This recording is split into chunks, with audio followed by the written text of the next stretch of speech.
मरते समय शकुनी ने दुर्योधन से ऐसा क्या कहा जिसे सुन वह चौंक गया। महाभारत में शकुनी का चरित्र जितना रहस्यमयी है उतना महत्वपूर्ण भी है।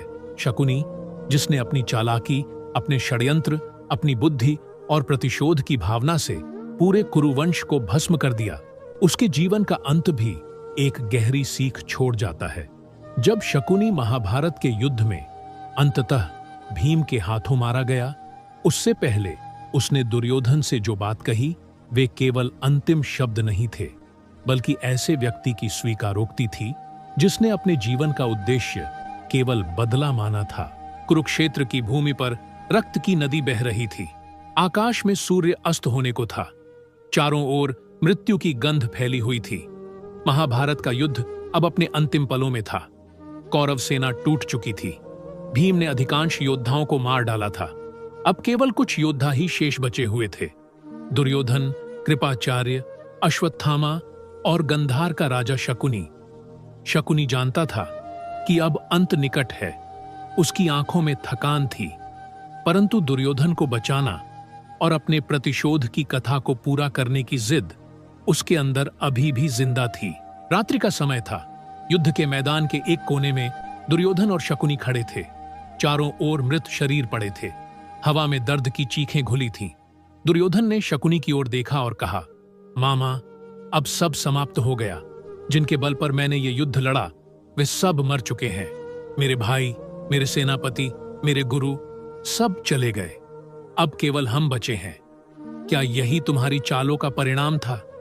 क्या यही वो विजय थी जिसका तुमने मुझसे वादा किया था?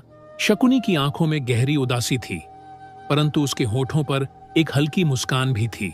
उसने कहा, याद रखो दुर्योधन, मैंने तुमसे कभी विजय का वादा नहीं किया था। मैंने तुम्हें केवल वो रास्ता दिखाया था जिस पर चलकर तुम अपना भाग्य खुद तय कर सको। मेरा उद्देश्य कभी हस्तिनापुर का सिंहासन नहीं था। मेरा उद्देश्य केवल प्रतिशोध था, और वो मैं पा चुका हूं।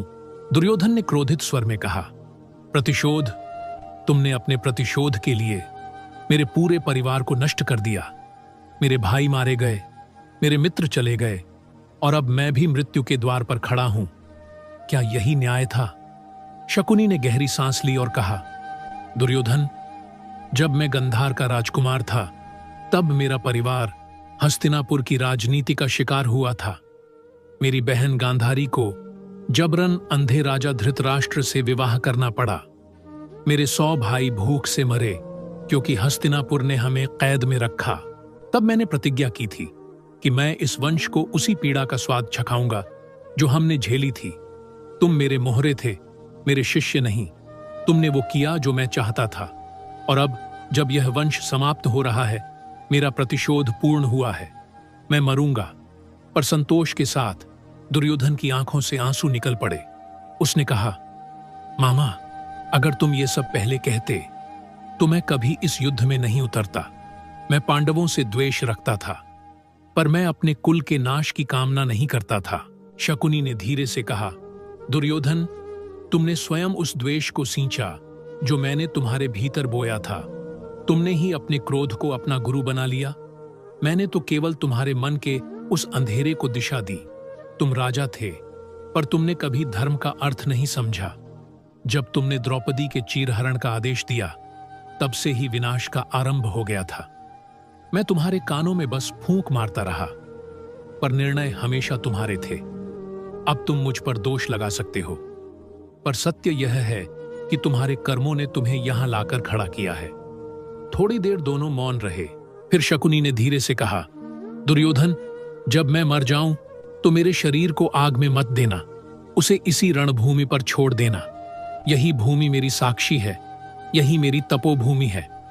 मैंने यहां अपने जीवन का उद्देश्य पूरा किया, और याद रखना, इतिहास हमें खलनायक कहेगा, पर असल में हम वही करते रहे जो नियति चाहती थी। दुर्योधन ने थके हुए स्वर में कहा, क्या नियति इतनी निर्दयी होती है मामा? शकुनी ने कहा, हां दुर्योधन, नियति से कोई नहीं बचता। कृष्ण भी नहीं, मैं भी नहीं, और तुम भी नहीं। हर व्यक्ति इस खेल का एक मोहरा है। मैंने पासे फेंके, पर पासे भी मेरे हाथों में किसी अदृश्य शक्ति से चल रहे थे। आज सोचो, अगर मैं नहीं होता तो क्या तुम वही दुर्योधन होते जो दुनिया जानती है? नहीं, मैं वो छाया था जो तुम्हारे भीतर के अहंकार को जीवित रखती थी। और अब जब वो अहंकार मरा है, मैं भी मरने जा रहा हूं।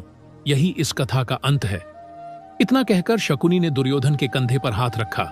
उसकी आंखों में अब कोई छल नहीं था, केवल थकान और संतोष था। उसने धीरे से कहा, अब तुम जाओ, अपने अंतिम युद्ध की तैयारी करो। तुम्हें अकेले लड़ना है। मैं अब इस धरती पर अधिक देर नहीं रुक सकता। सुबह जब युद्ध आरंभ हुआ, भीम ने शकुनी को चुनौती दी। शकुनी जानता था कि उसका अंत निश्चित है, पर उसने रणभूमि में कदम रखा। भीम ने अपने गदा प्रहार से शकुनी को घायल किया।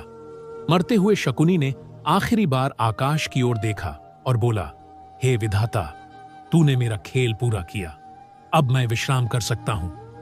दुर्योधन दूर खड़ा था। उसने शकुनी को मरते देखा।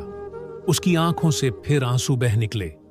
वो समझ गया था कि उसका मामा केवल एक व्यक्ति नहीं था, बल्कि एक विचार था। वो विचार जो बदले की आग में जलकर सब कुछ भस्म कर देता है। तो मित्रों, आपकी शकुनी के बारे में क्या राय है? आप अपनी राय हमें कमेंट बॉक्स में लिखकर बता सकते हैं। वीडियो पसंद आई हो तो वीडियो को लाइक करके वीडियो को शेयर करें। धन्यवाद।